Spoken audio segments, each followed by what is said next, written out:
আজকে কিন্তু ভিডিওটি স্টার্ট করলাম দুপুর থেকে। গুড আফটারনুন, তোমরা সবাই কেমন আছো? আমি কিন্তু খুব ভালো আছি। আজকে একটু সোয়া চাংসের ফ্রাইড রাইস বানিয়েছিলাম, তো ওই রেসিপিটাই কিভাবে আমি বানিয়েছি ওটাই আপনাদের সাথে শেয়ার করলাম। এখানে আমি বাসমতি চাল 1 কাপ নিয়ে আমি এই চালটি ধুয়ে বসিয়ে দেব গ্যাসে। এই সোয়া চাংসের ফ্রাইড রাইসটা আমি কিন্তু বেশি কোনো মশলা ব্যবহার করিনি, খুব সাধারণ কিছু জিনিস দিয়েই আমি এই ফ্রাইড রাইসটা বানিয়েছিলাম। এখানে আমি গ্যাসে বসিয়ে দিয়েছি, আর এদিকে কিছু ড্রাই ফ্রুটস নিয়ে নিয়েছি। আমি আমার পছন্দের মতন ড্রাই ফ্রুটস নিয়েছি, আপনারা চাইলে কিছু এর মধ্যে অ্যাড করতে পারেন। আর এদিকে সোয়া চাংস, বিউলির ডাল 1 চামচ, কাঁচা লঙ্কা, শুকনো লঙ্কা আর কারি পাতা। সোয়া চাংসগুলো বসিয়ে দিয়েছি সেদ্ধ হতে, আর এদিকে কিন্তু আমার রাইসটাও হয়ে এসছে।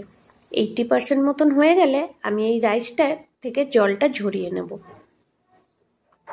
রাইস থেকে জল ঝরানো হয়ে গেছে, আর এদিকে কিন্তু আমার সোয়া চাংসটাও খুব সুন্দরভাবে সেদ্ধ হয়ে গেছে। এই সোয়া চাংসগুলো আমি একটু ঠান্ডা জলে ধুয়ে নেব। প্রথমে জল ঝরিয়ে ঠান্ডা জলে ধুয়ে একটু সাদা তেলে ভেজে নিয়েছি। এদিকে আমি আরেকটু 2 চামচ সাদা তেল দিয়েছি কড়াইতে, দিয়ে এবার শুকনো লঙ্কা আর বিউলির ডালটা ফোড়নে দিয়ে দিলাম। এবার একটু বিউলির ডালটা লাল লাল হয়ে এলে এর মধ্যে কাজু বাদাম আর চীনা বাদাম দিয়ে দেব। বাদামগুলো সুন্দর করে লাল লাল করে ভেজে নেব। এদিকে সাইডে কাঁচা লঙ্কা আর কারি পাতাও দিয়ে দিলাম। এবার এই বাদামগুলো সুন্দর করে ভাজা ভাজা হয়ে গেলে আমি কিশমিশগুলো দিয়েই রাইসগুলো দিয়ে দেব। কিশমিশগুলো প্রথমে দিইনি, কেন কিশমিশগুলো তাড়াতাড়ি ভাজা হয়ে গেলে একটা অন্যরকম স্বাদ লাগে, ওর জন্য লাস্টে দিয়েছি। এবার রাইসগুলো দিয়ে সুন্দর করে আমি মিক্স করে নেব। তবে বেশি প্রেশার দিয়ে আমি রাইসগুলোকে মিক্স করব না, কেন রাইসগুলো ভেঙে গেলে একদমই ভালো লাগবে না দেখতে। এবার আমি মিক্স করে নিয়ে কিছুক্ষণ পরেই দিয়ে দিলাম সোয়া চাংস। এই সোয়া চাংসগুলো কিন্তু আমি একটু নুন দিয়ে ভেজে রেখেছিলাম। আমার কিন্তু রেডি হয়ে গেছে সোয়া চাংসের ফ্রাইড রাইস।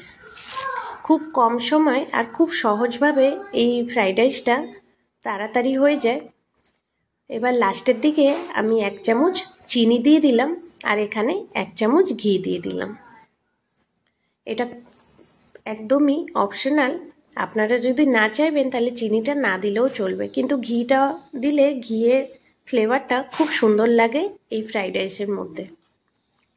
লাস্টে কাঁচা লঙ্কা দিয়ে এবার আমি গ্যাসের ফ্লেমটা অফ করে দিয়ে ঢাকা দিয়ে দেব।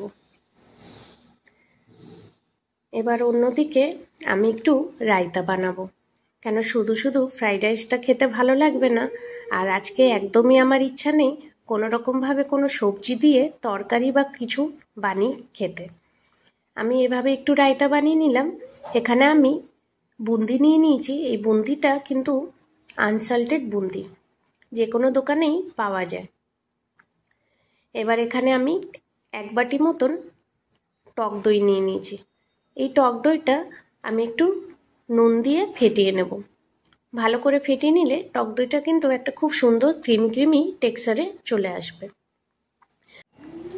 এবার এই টক দইটার মধ্যে আমি সামান্য চিনি আর একটু ভাজা মশলা দিয়ে দেবো। এই ভাজা মশলাটা আমি জিরে আর শুকনো লঙ্কা গুঁড়ো করে রেখেছিলাম, ওই ড্রাই রোস্ট করে। এবার বুন্দি দিয়ে সুন্দর করে মিক্স করে নেব। আমার আজকে এই নিরামিষ আর খুব সাধারণ রান্নাটি আপনাদের কেমন লাগলো অবশ্যই কিন্তু আমাকে কমেন্ট করে জানাবেন। আর যদি আমার রান্নার ভিডিও আপনাদের পছন্দ হয় তাহলে কিন্তু লাইক শেয়ার করে দেবেন, আর চ্যানেলটিও সাবস্ক্রাইব করে দেবেন। আপনারা কিন্তু অনেকেই আমার রান্নার ভিডিও দেখেন কিন্তু সাবস্ক্রাইব অনেকেই করেননি। প্লিজ আমার চ্যানেলটা সাবস্ক্রাইব করে দেবেন, তাহলে আমারও খুব ভালো লাগবে। তাহলে চলো, আজকের মতন আমার রান্নাটি এখানে শেষ। আজকে দুপুরের মেনু ছিল ফ্রাইড রাইস।